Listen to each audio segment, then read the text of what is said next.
السلام علیکم دوستو، پچھلی قسط میں آپ نے دیکھا کہ دندار بامسی اور سامسا کے ساتھ قلعے کے لیے نکل جاتا ہے۔ اندراس آئگل خاتون کو قلعے میں لے آتا ہے۔ اندراس کہتا ہے کہ عثمان تم باہر آ جاؤ ورنہ ہم آئگل خاتون کو قتل کر دیں گے۔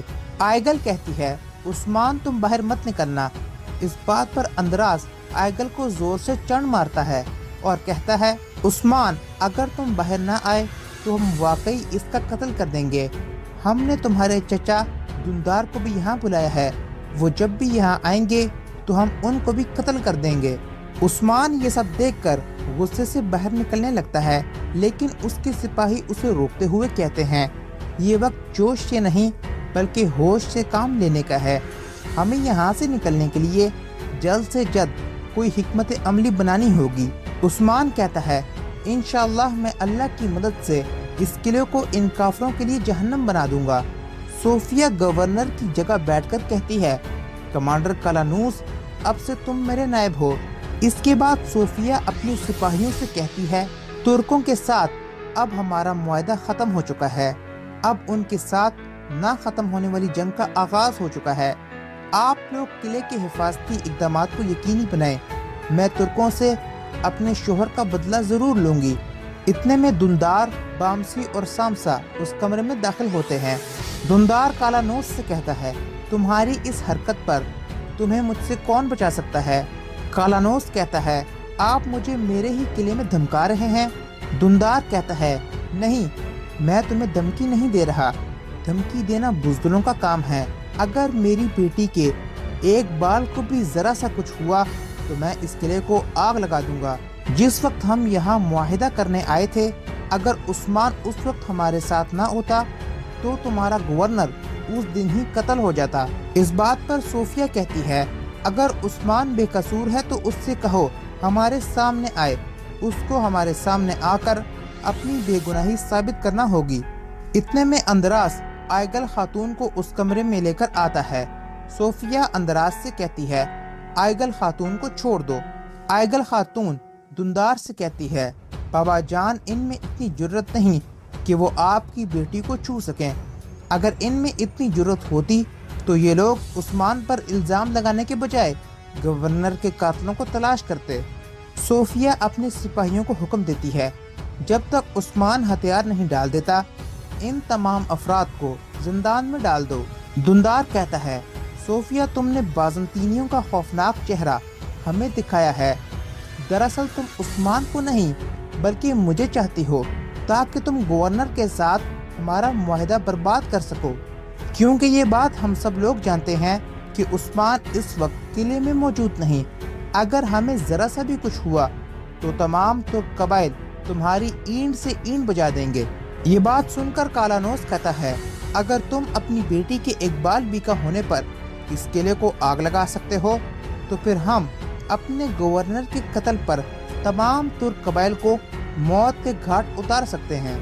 اس دوران جیسے ہی کچھ سپاہی ان کو گرفتار کرنے کے لیے اندر آتے ہیں تو ان سپاہیوں میں عثمان بھی ان کے ساتھ اندر آتا ہے۔ عثمان آتے ہی اندراس کی گردن پر اپنی تلوار رکھ دیتا ہے۔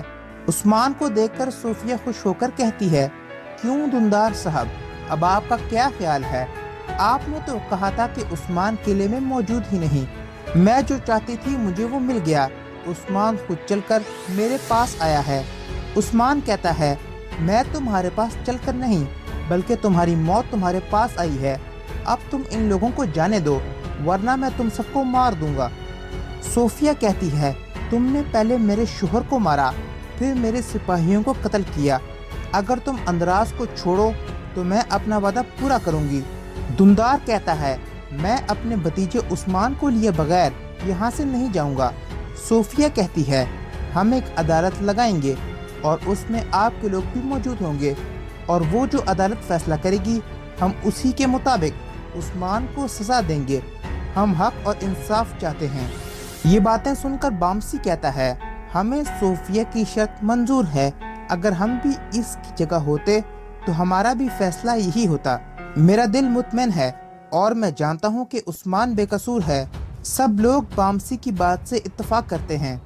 ہیلن صوفیہ سے ملنے جاتی ہے اور اس کے ہاتھ میں اوزار دیکھ کر کہتی ہے آپ نے بالکل صحیح انتخاب کیا، ہم اس کے ناخن اور بال اکھاڑ کر اس سے سچ نکلوائیں گے۔ صوفیہ کہتی ہے اگر عثمان ہماری مقدس امانتیں لینے میں کامیاب ہوا ہے تو یقیناً عثمان ہمارے سب سے بڑے دشمن کے ساتھ کام کر رہا ہے اور اس جیسا آدمی ہمارے کسی بھی تشدد کے سامنے اپنی زبان نہیں کھولے گا۔ ہیلن کہتی ہے اگر عثمان عدالت میں پیش ہو گیا تو گورنر کی موت مشکوک ہو جائے گی۔